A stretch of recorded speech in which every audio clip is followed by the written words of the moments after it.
بتقولي انا اتطلقت من 8 سنين وعندي بنتين. المهم ان انا سافرت بعد ما اتطلقت، سافرت بره، وبعدها اتعرفت على راجل مصري هو محترم جدا جدا جدا فوق ما تتخيلي. والمهم ان حصل بينا اتفاقات ان احنا اول ما ينزل مصر هنتجوز. هو متجوز بس زوجته مش عايشة معاه هنا، هي زوجته عايشة معاه في مصر. وخلاص الحمد لله الامور كانت ماشيه حلوه الحمد لله.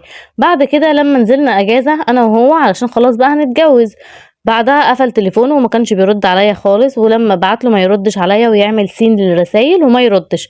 المهم بعت له رساله فيها قلت له ان شاء الله هتبقى اجازه سودا على دماغك، ودعيت عليه من قلبي لاني مقهوره قوي، لانه وعدني فعلا وقال لي ان هو هيطمن عليا كل يوم لحد ما يجيب المأذون ونكتب كتابنا.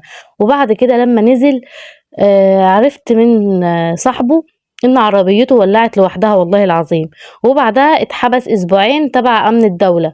إمم، عشان مشكلة كده، ولمّا رجع من السفر ما كلمنيش برضه وعمل لي بلوك، وأنا عرفت بالصدفة إن هو رجع، ولمّا واجهته قال لي دعوتِك استجابت لإني ظلمتِك فعلًا، وأنا مخنوقة أوي ومش عارفة أعمل إيه. أنا عملت له بلوك أصلًا بس أنا مش قادرة أتخطى التجربة ومش قادرة أنسى اللي حصل ده، أنا مش عارفة أعمل إيه، تنصحيني بإيه؟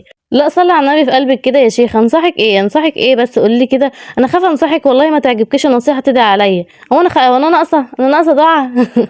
لأ هُم يردوا عليكِ في الكومنتات بقى يقولوا لِك أنتِ تعملي إيه وما تعمليش إيه.